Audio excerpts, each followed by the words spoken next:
परमात्मा ने कहा था कि एक बार पूरे विश्व में सतयुग जैसा माहौल होगा। अब आप देख रहे हो, ये दास भी देख रहा है। पहले दुनिया को लूटा करते थे जो अनजानपने में, अब उन सब बुराइयों को त्याग कर अब लूट रहे हैं, दान करते हैं। परमात्मा के दोनों हाथों से ये दान करते हैं, सेवा करते हैं। परमात्मा भी कहते हैं, देते को हर देत है जहां तहां से आन, ना दिया वो मांगते फ्रियो।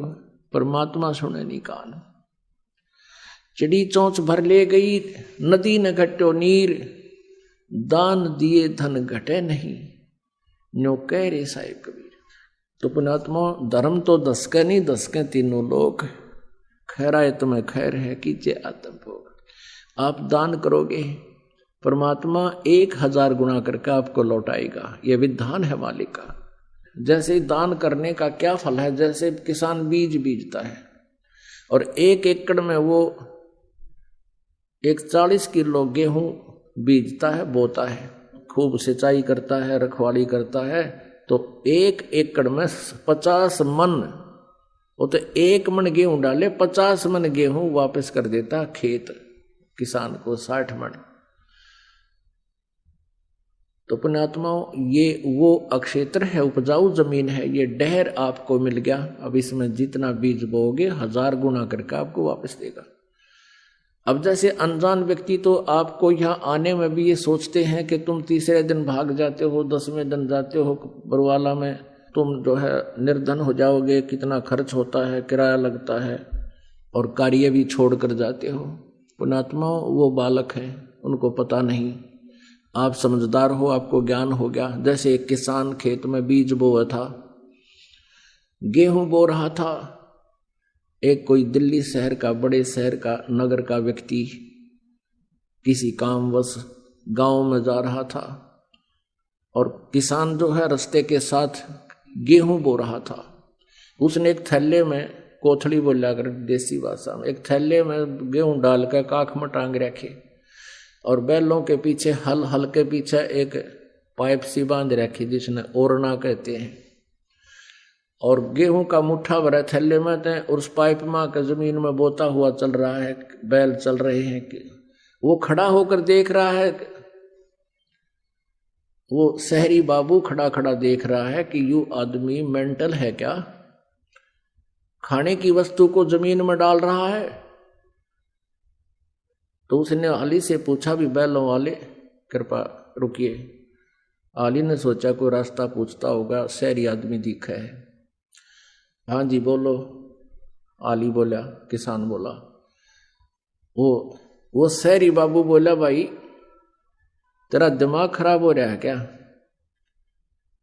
अब उस किसान ने सोचा, भाई यू के कहने लग गया, आदमी दिखे सभ्य है। कहने लगे, तू क्या कर रहा है? ये गेहूं को मिट्टी में डाल रहा है, इसको तो बड़ी सुरक्षा से रखा जाता है, ठेकों में रखा जाता है, तब भी खराब हो जाते हैं, और तू इसको बर्बाद कर रहा है। देश में पहले खाद्य सामग्री की कमी है। लग गया लेक्चर झाड़। अब वो किसान भी जान गया कि तो मेंटल आ गया कोई, ये तो कति उल्लू आ गया, इसने पता है कोई नहीं।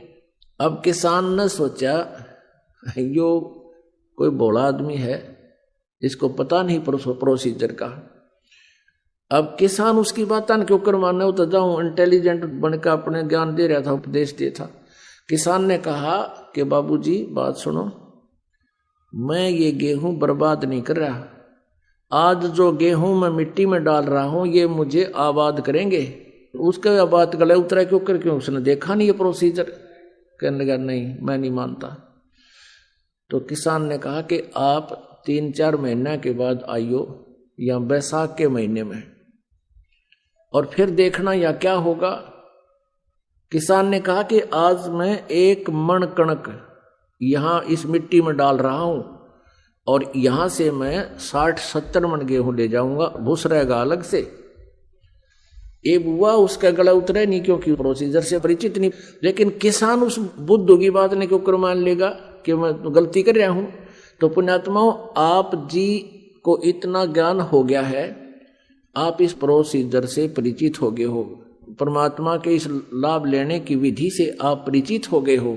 अब आपको कोई न्यों कहे कि तू क्यों नाश करे है, पैसे बर्बाद करता है, तो भाड़े में पैसे रोज कहाँ से आएंगे। तो ये जितने भी आपके किराए के पैसे हैं, यहाँ दान करते हो, जो भी आप क्रिया कर रहे हो, सेवा करते हो, ये आपके पुण्य है। आपका तो वहाँ सारा धर्म में लग रहा, क्योंकि आप परमात्मा के लिए चले हो, तो ये सारा का सारा आपके पुण्य अकाउंट में होगा। तो इस प्रकार आप अनजान व्यक्तियों की बातों में नहीं आ सकते, इसलिए आपको ज्ञान दिया जाता है, यहाँ बुलाया जाता है।